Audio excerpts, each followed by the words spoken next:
Differentiation എന്ന് പറയുമ്പോൾ cells lose their capacity to divide.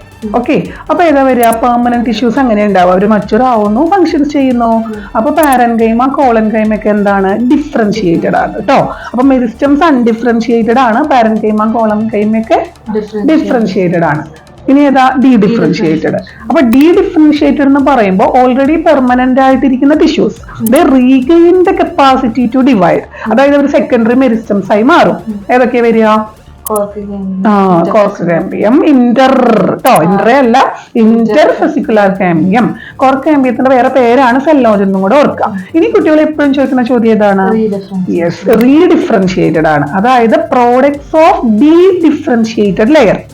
ഈ വാസ്കുലാർ കാമ്പിയത്തിൽ നിന്നും അതുപോലെ കോർക്ക് കാമ്പിയത്തിൽ നിന്നും ഉണ്ടാവുന്ന products lose their capacity to divide. അപ്പൊ ഏതൊക്കെയായിരിക്കും പറയേ?